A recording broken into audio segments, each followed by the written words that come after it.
and welcome to Everything End of Life with me, Jason Cottrell, and guests. And this week, my guest is going to be Jenny Ruffle, talking about her husband Barrie ending his own life. Now, we're going to keep this intro kind of simple. Firstly, I'm going to take a leaf from my friend Martin Rudis from Cruise and ask you that if you are triggered by any of this, is first of all, just take a deep breath and relax and find a safe space. If you are triggered by any of this, I just want to give you two numbers out there, and it's survivors of bereavement by suicide, SOBs, and their telephone number is 01159 441 117. Another number is Papyrus, which is the prevention of suicide by young people, although I'm sure they're pretty happy to talk to you about anybody. And their telephone number is 02920 789 759. Now, I'm going to put all of this in the description, obviously, of the podcast. I will have Debs back with me later for the outro, which will tell you about what's coming up next. But for now, I want to pay tribute to Jenny because she's an amazing lady, and I'll just let her tell her story in her own way. Hello and welcome to Everything End of Life with me, Jason Cottrell. And this week I have Jenny Ruffle, who's I wouldn't say an old work colleague, but a work colleague that we used to be together, 3 years ago in the virtual ward? Yeah. So about over. Then? Yeah, just over, I think. Over. Yeah. And we're here to talk about Barrie's suicide, your husband of long standing. Yeah. So I'm going to ask you a difficult question, and that is, can you remember when you met? I do remember we met, yeah. It was 1976. I was at a party with some friends and, yeah, I met him. I did know him briefly because he actually worked with my mum. Oh, was that what? What was he doing? What were you doing? My mum, they worked at Kent Blacksell. Barrie was the computer manager there. Okay, so that's a big building firm. My mum was a telephonist at the time. So I knew of him. Knew of him, okay. And then you got married, or, I mean, obviously not just like the next day, but there was a kind of courtship and everything went fine. Just a normal kind of... Yeah, 1979 we got married. So 3 years later, not that far later then. Hey. Yeah. And when did kids come along, dare I ask? Alexander was born in 1982. Okay. Dominic was born in 1984. And Christy was born in 1988. 1988. So no money between those periods because it all got spent on the kids, I'm kind of Absolutely. guessing. and still paying for it now. Yeah, still paying for it now. Okay. Yeah, so, but Barrie was a kind of, I talked to June, our mutual friend, and she was saying he was quite a happy-go-lucky sort of guy. Would that describe him? Not really... He was good with kids, she said. Oh, absolutely, yeah. And I don't... I think it's very difficult, isn't it, with mental health, because you kind of have that period of reflection where you look back and you think, did I miss something, or did I not notice? Or, but it really wasn't until 2006 that I realised something wasn't as it should be. Okay. And he started to become quite unwell mentally. So, yeah. And that is an interesting thing when we look back, because we just presume people tend to commit suicide because of a long-standing depression or a depression, and that wasn't the case in this instance. No, absolutely not. Absolutely not. So tell us a bit. I mean, that between 2006 and 2007, I think there was an incident in 2007. Yeah, he became in 2007. Obviously, I was more aware that something wasn't right. He was beginning to get very depressed. He didn't sleep, and I think that was the first time that I actually had to take him to the doctors, and he then had to go onto antidepressants. Right. And unfortunately, because of the medication that he was given on, he became very manic. I couldn't trust him. I couldn't leave him, and he made several attempts on his life then Yeah. in 2007. And what was the support like you got back Brilliant. then? The support then was absolutely brilliant. I couldn't fault it. Yeah. Few issues with the GP, but he was referred to the community mental health team, and literally there was an incident one day where he tried to take his own life, and I had an emergency number to ring, and literally within an hour I had two psychiatric nurses standing on the doorstep to come to help him. Yeah. They looked at obviously taking me as an inpatient, but didn't think that was the right thing. So I had him at home with me, but obviously had to watch him. Yeah. Like a hawk, really. I couldn't trust him. How long did that last? I mean, was that weeks, months? Yeah, well, they sent somebody in twice a day. Twice a day, somebody come in to talk to him, to give him his medication, because he wasn't allowed to have his own medication. Okay. That was, I think, about the February time, and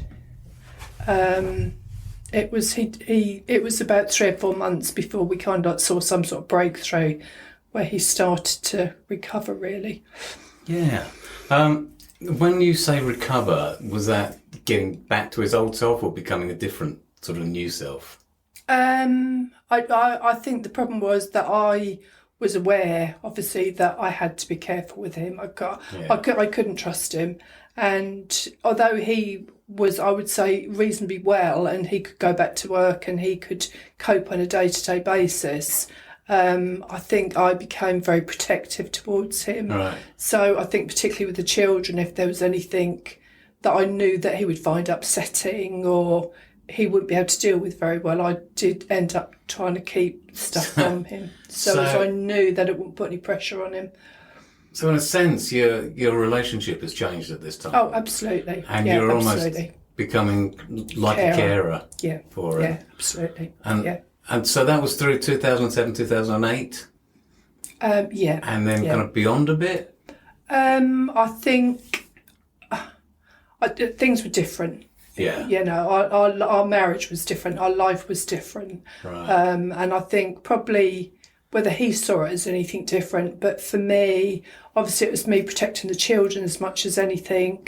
And obviously from that point, I tried to protect him, I suppose. I didn't, make sure that there was nothing that would cause him to become unwell again. Yeah. And obviously he was on medication by then that he took obviously every day. So that must have been quite a strain, for you. Or did you get other help at that time? Was it just friends helping? No, I didn't get any help at all. No. And I think that's the thing. I think with anybody who suffers from mental health, I think in terms of the support, the family support, care support, whoever they are, it's hard work.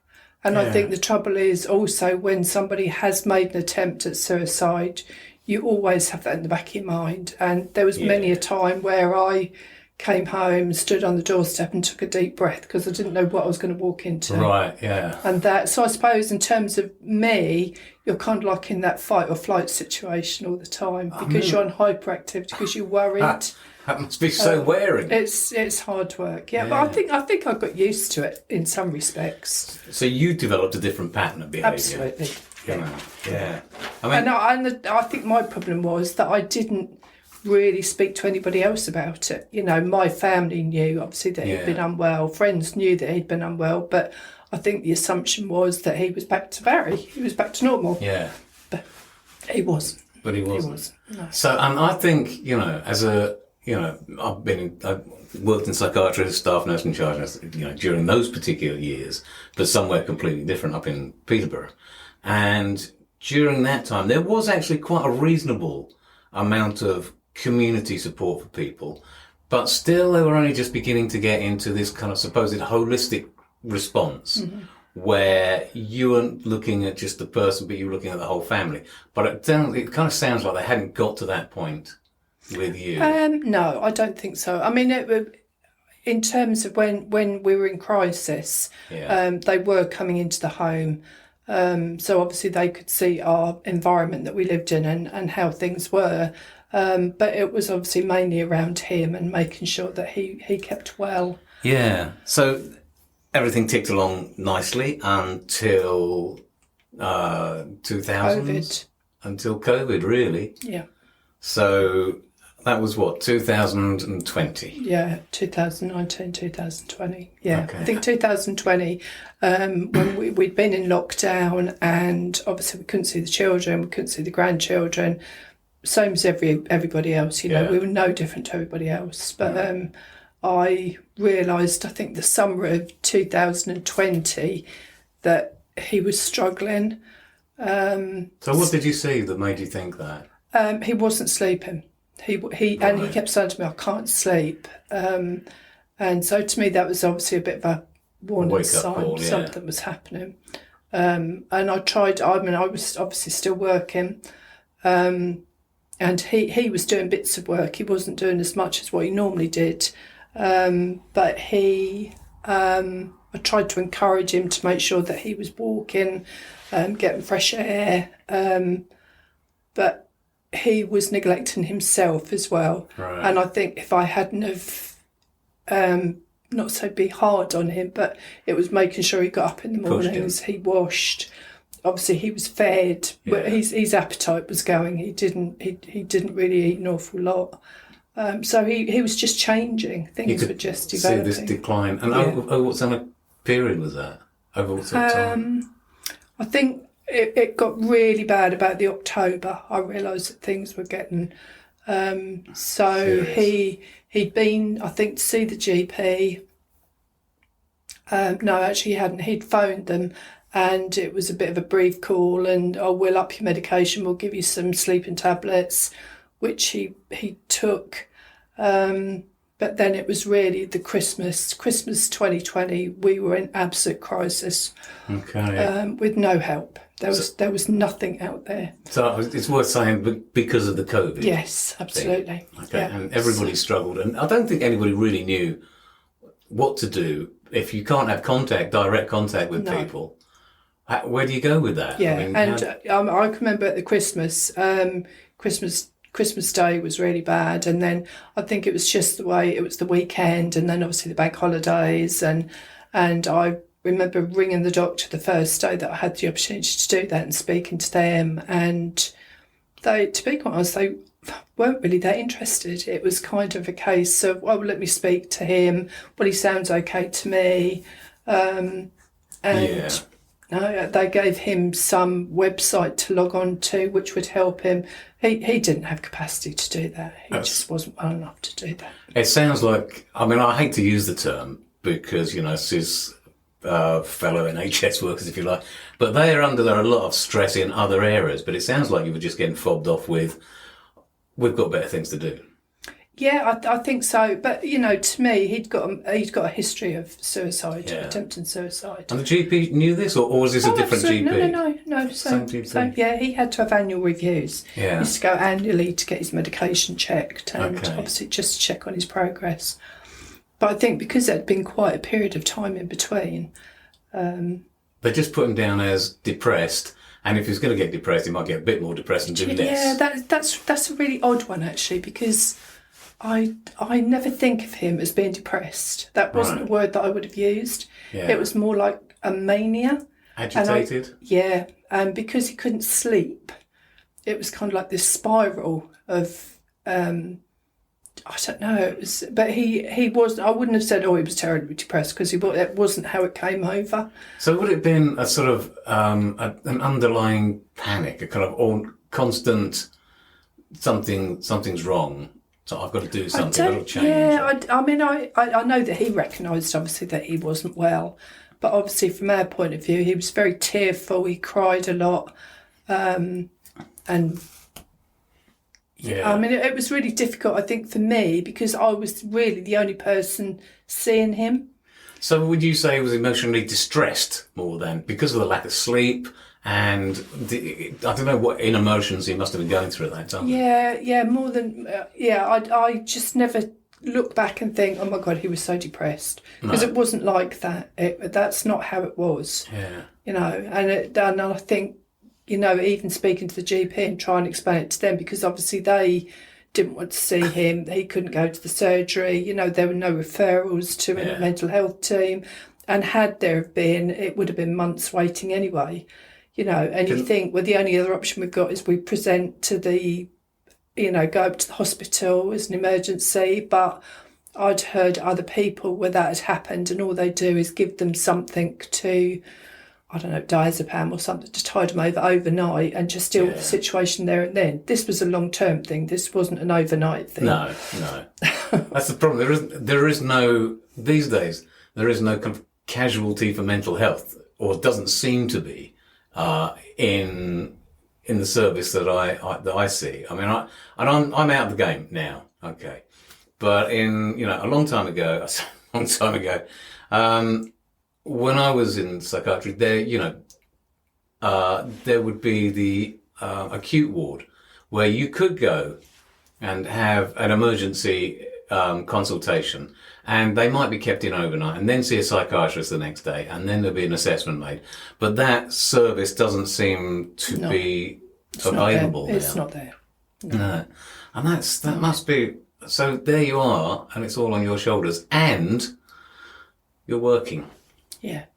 So, and in our job, there we are, we're going out at end of life care and trying to give everybody else reassurance. And that's what and hope and, hope for the families, that they get through this whole period. But it must have been having to go and do that and then come home, and as you say, pausing at the front door every time. What a stress. Deep breath. Yeah, deep breath. Oh my gosh. Yeah, and sadly, it was the one day that I walked in and it had happened. Yeah, so. It happened. Yeah. Do you want to take a breath? No, You're I'm okay. I'm fine. Okay, good, well done. No, I'm fine. All right. Yeah. So you walked in, and I don't want to hang around over this kind of morbid bit. But you came in, and there he'd hung himself in the garage. Yeah. In the garage, but you'd walked in immediately. It hadn't. Did it just hit you straight away that something wasn't right? It's really strange because I think I'd got up obviously to go to work that morning, so I'd got up about 6:30, 7 o'clock, and he actually came into the bathroom when I was in there, and I just said, how have you been, because he was sleeping in the other room. Yeah. And he said, I've had an awful night, and anyway, so I got ready to work, and I didn't panic that much, because the day before, which was the Saturday, he'd been out in the garden doing some bits out in the garden. Right. Which was a really good thing for him. It's kind of like a positive thing that he'd actually motivated himself to go and do something. So for me, I kind of had that, he was fine yesterday, but he was never good in the mornings. Mornings, because he's had such a terrible night, he was never good in them. As the day went on, he got slightly brighter. But obviously, walking in, and I kind of thought, as you do, where is he? Like looking about, and then obviously I realised what had happened. And you went to the garage to find him? Well, I just went out the back door and I could see in the garage. Oh, so. That's harsh. Now, we'll talk about this in a little while, but there's the EDMR, is it? It's just a kind of eye therapy. EMDR. Yeah. Sorry, I have to get these things. Eye movement desensitisation. Yeah. That's my favourite.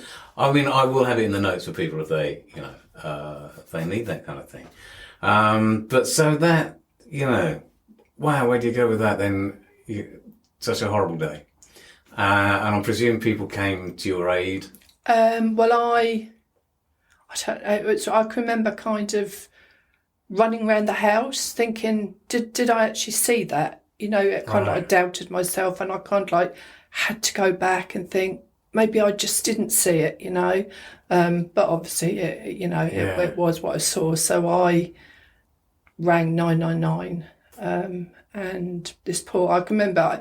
I can walk you through the day step by step. I can remember where we went when we worked. I can remember just everything about that day, step by step by step by step.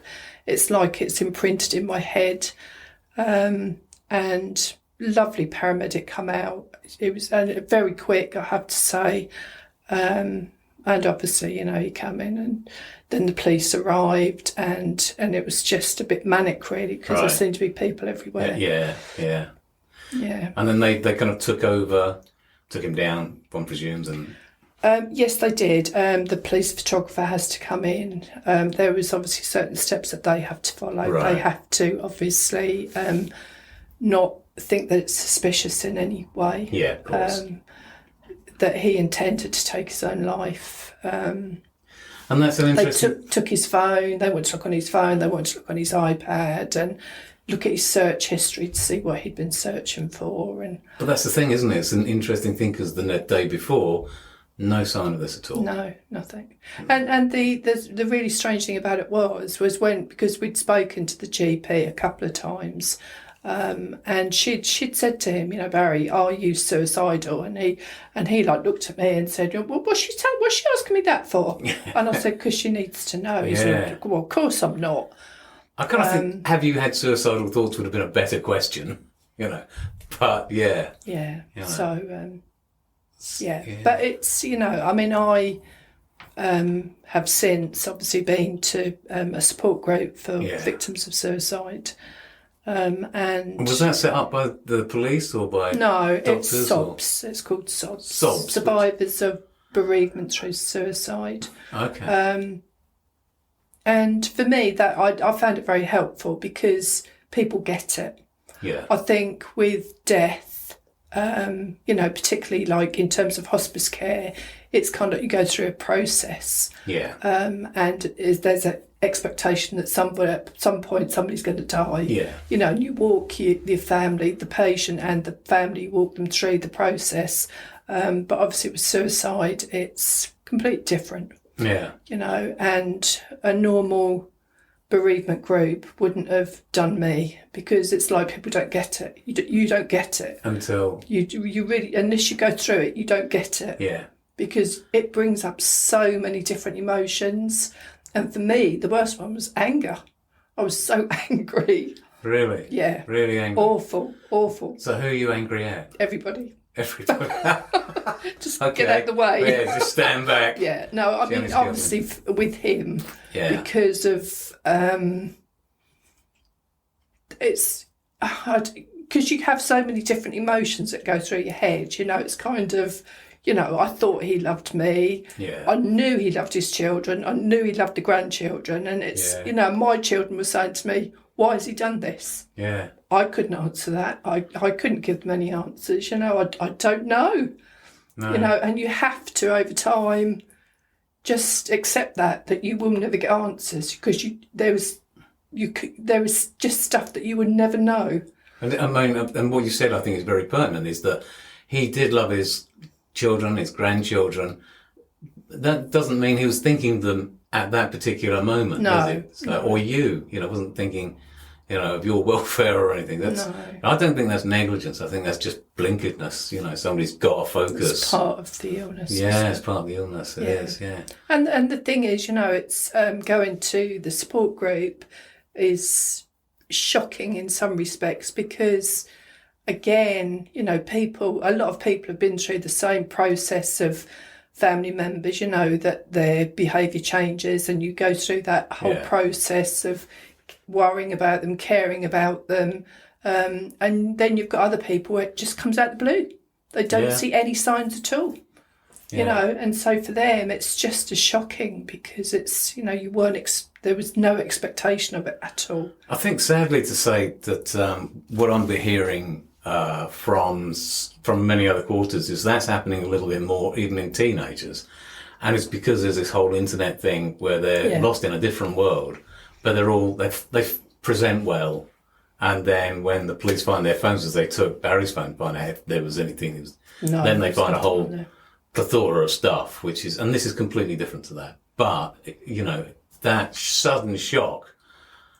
And I remember asking you a question, which you gave me a surprise answer for. I said, did you blame yourself? And you said, did you see, or was it, did you? I blame myself. Yeah, 100%. 100%. That was the term you used. And I went, what? Yeah.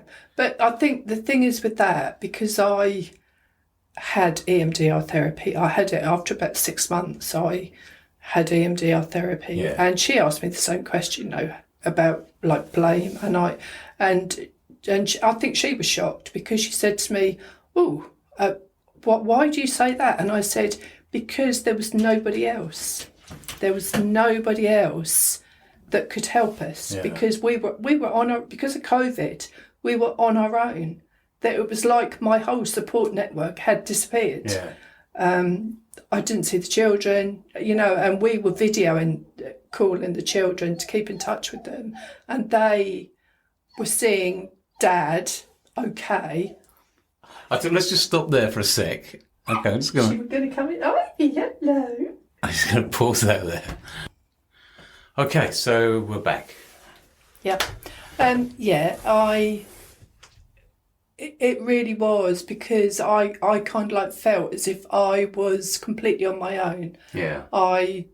There was no support from the GP, there was no support from the community mental health team. I didn't have my family around me, I wasn't seeing my friends.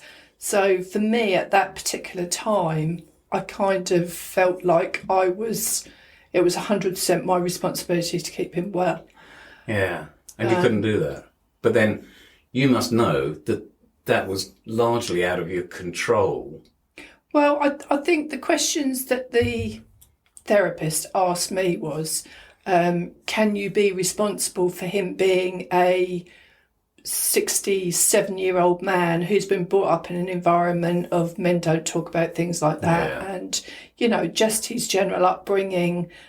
So there's factors that he obviously growing up kind of decided how he became as a man. And he wasn't good at talking, and there was other issues that he kept buried. He wasn't good. And that could be said that it was because of, his generation and lots of other things. I think today, younger men, it's becoming a thing, isn't it, for them to talk about mental health. And if they are feeling depressed, or it's something that they discuss, and it's... there's I've got a friend, Fraser Morgan, and he does this men's group over at the university, I think it is. And... that's something you would not have heard of 10 years ago, 20 years ago. A men's group. It just would not be a thing. But, hats off and to I Fraser don't Morgan think, for that. I have to be honest, if Barrie had been offered something like that, I don't think he would have gone. It. No. Because for him it would have been a bit of a failure to have to accept help like that. So you have to, that is for the younger men of today, that they have that ability, or the opportunity to be able to say, well, I am feeling stressed or depressed. I mean, the interesting thing about that is it going to stop young men from dying from suicide? Dying from suicide. Yeah, well, there are groups there, and I'll put the groups on the front of the description, that are there to help prevent young men, anybody committing suicide before the age of 35, but also in general. So, I'll put the telephone number out for that. And there's also the Samaritans and Crews. But then sometimes, if you're feeling really isolated and alone, what motivates you to pick up the phone?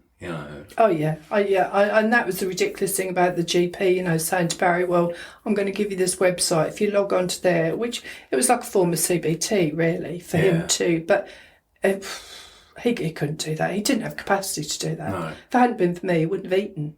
He wouldn't have got out of bed. Right. It was that kind of, that he was so poorly. Yeah. Now, something that you also said was that the kids had kind of known this was coming, because they'd said to you, it wasn't a case of if, Mum, but when. Yeah. And that surprised me, actually. I have to say, that surprised me. But, I mean, before, probably just after Christmas... he actually died on the 21st of February, but that period, January, February, I actually said to my daughter, you're going to have to tell the boys that Dad's not well. Yeah. Because we hadn't said anything. They didn't even know that he wasn't well. Yeah. I hadn't told them, and he obviously wouldn't tell them. But I knew that they needed to know that, because it was kind of, I suppose, from my part, that if something happened, it would have been, Mum, why didn't you tell us? Even though they couldn't do anything because we were in lockdown, they couldn't come and visit. And even the day that he died, my eldest son lived in lives in Stowmarket, and he had to get permission from the police to come to mine. That's just horrendous. Because he was crossing over from Suffolk into Essex for one thing.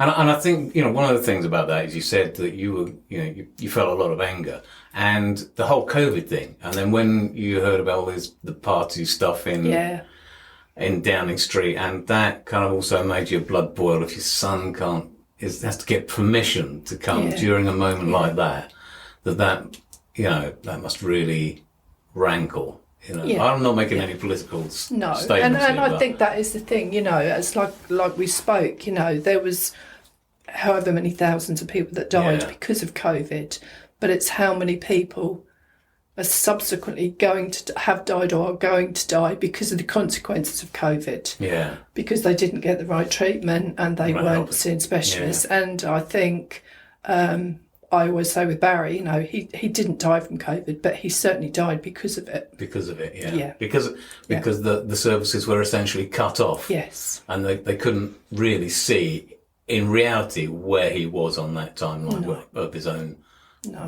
demise. And the coroner, when we went to inquest, the coroner actually, she said, that this needs to be taken further because this poor man should have got help. Right. But the police sergeant that came the day that he died, he said to us, he said, I'm coming to the coroner's court practically every day now because how bad things have got. Things are really and I think, the police stopped, didn't they, attending mental health issues because I think it was getting out of hand. Yeah. There is a big thing now where they're saying, because of resources or lack of resources, make of that what you will, but they're having to say we're not going out to mental health cases because that's not our job. Unless there's a danger to life. Unless there's a danger to life, that's right. Yeah. And they're not social workers or psychiatric nurses. And yet the resources don't seem to be there for a hit squad of psychiatric nurses or social workers. No. And I suppose for me, I can see that balance because the first time, Barrie couldn't have received better care. The care he received was absolutely first class. Yeah. It was quick. It just was absolutely perfect for him. It was back in 2007. In 2007. Yeah. But so for me, I kind of, the difference was shocking. Stark. Absolutely shocking. Yeah. That's a real shame. It's a real shame. Yeah. Okay, so drawing out of that whole particular area at the moment, and let's go on to you. And so how did that affect you over the coming months, and what kind of support did you then get? My friends were absolutely superb. I couldn't fault them. My children, obviously, they were grieving as well. So it was hard for me because I was trying to support them and with their children, with my grandchildren. And I think we're all just trying to make sense of it, because you just... and you can't. Your head can't kind of like get round it. Yeah. Because it's just, I think it's such a shock. Not only do you have the grief, you have the shock as well. And then obviously you've got, there's so much more because the police were involved and the coroner was involved, and you kind of have to go through this process of just trying to sort the system out as well. That's just a hell of a lot. And that was hard work to get through. Yeah. Oh my God. So then, so you've got this busy, almost looping thing going on in your mind. Of having to go over and over, did I do something wrong? Is there something else I could have done? Yeah. And that's kind of almost like beating yourself up a little bit. Absolutely. Yeah. So how did you get out of that looping? I'm not sure that I have. If I'm honest, I don't think I have.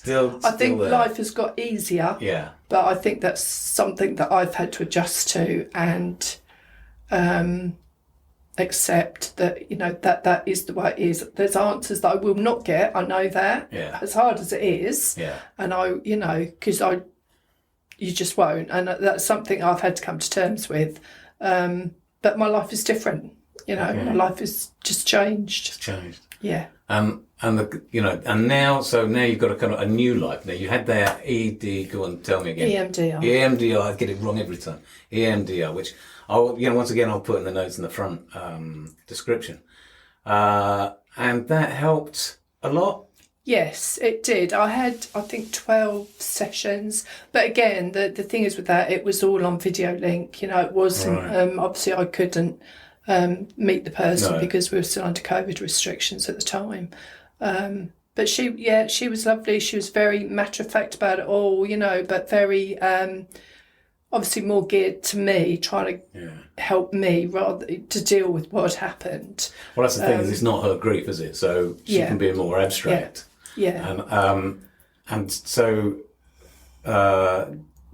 she was a therapist, psychotherapist, or a therapist of some sort? She was an EMDR practitioner. So it's a whole she was discipline. kind of like, I think they have to be specifically trained. And it's specifically for trauma, it sounds like. Yeah. Okay. Yeah, and she was dealing, I know which I kind of like found a bit odd at the time, because she was telling me that a lot of people were suffering because they'd been locked in the house for such a long time. They were getting, like, they couldn't go outside. They were frightened to go into supermarkets because of this COVID thing. Right. So she was dealing with a lot of that at the time as well. A very strange sort of agoraphobia that's based on actual fear, really, rather than perceived fear. Yeah, so, all right. Well, and here you are now. So you didn't come back to work and we missed you dreadfully, I've got to say. All the girls missed you. I'm not a girl, but clearly, the other girls missed you. I did consider going back, but I suppose had it been a different job, it might have been slightly different. But I think having to go back to end of life care, it was. I mean, there would have been so many things that could have triggered you. Yeah, really. Yeah, I think that was a very wise decision. Yeah. So now you're spending a lot of your time. Last time I was talking to you, you were off to do Pilates. So go to Pilates. That's nice. I've only started taking up yoga at 61, and I'm thinking, I quite like it actually. And why didn't I do this before? So you've got, your life has changed, and you're spending more time, one presumes, with the kids and the grandkids now. The COVID thing's over. I think I made my life quite difficult actually, because it was really hard for me, because Barrie died at home. Yeah. And so to me, as much as I loved the house we lived in and I thought we were happy, all of a sudden I didn't want to be there. Right. It was kind of like, I can't live here anymore. I don't want to live here anymore.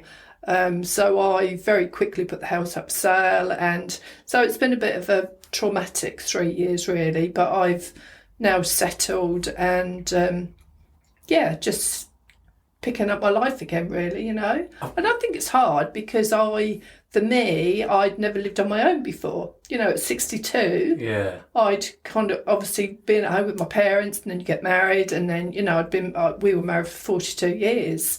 And all of a sudden I was on my own. I found that very hard. So are you kind of finding out who Jenny Ruffle is now? Yeah, I think so. Yeah. I think you do, don't you? And because as a marriage, you become part of that partnership, and there's a bit of give and take. And then all of a sudden it's like, gosh, what am I going to do? Yeah.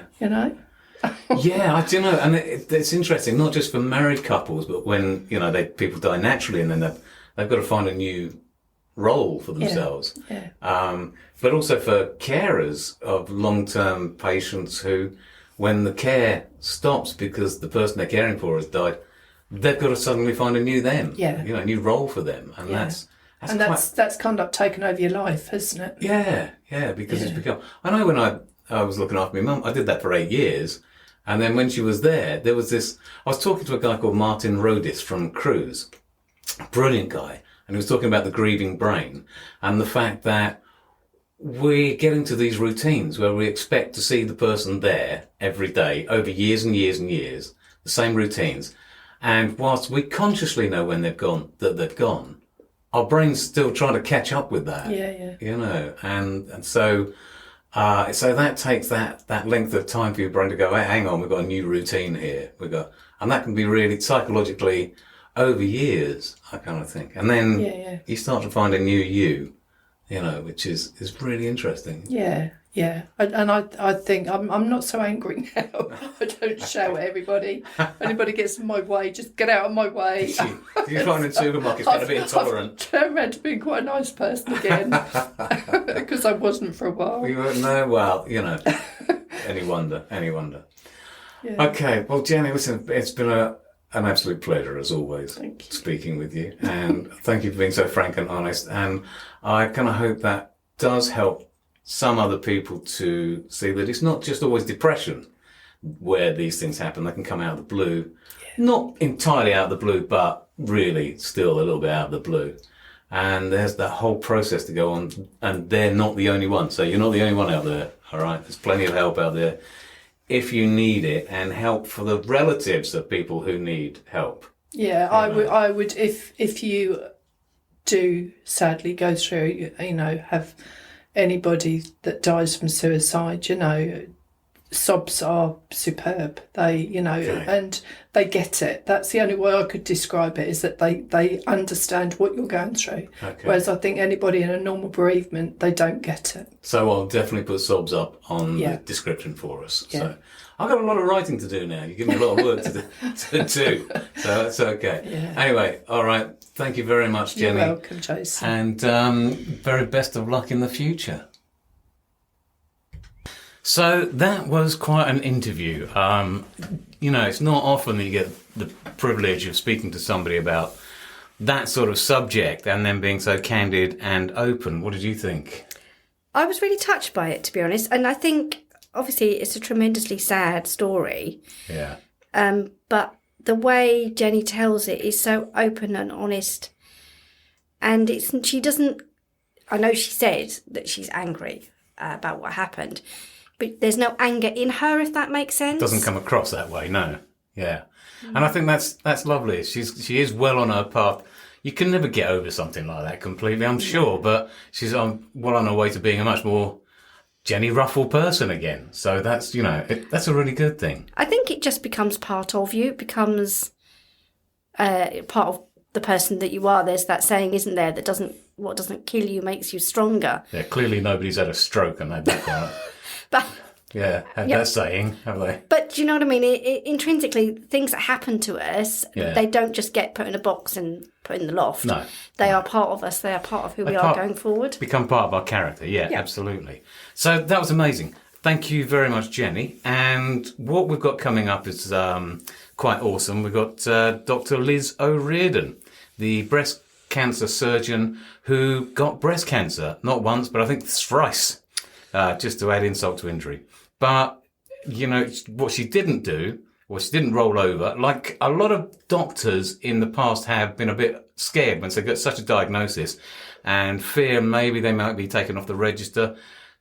Liz seems to have taken that, embraced it with both hands and made a flag that she can fly for other patients like herself from the other side of the fence, from the patient side of it. I think that's a really difficult thing to have done at the time. I think probably one of the things she talks about is, I can't remember the exact what exactly it was, but it was like she had her patients had asked her a question: if I take this drug, what will it do for me? Yeah. How will it make me feel?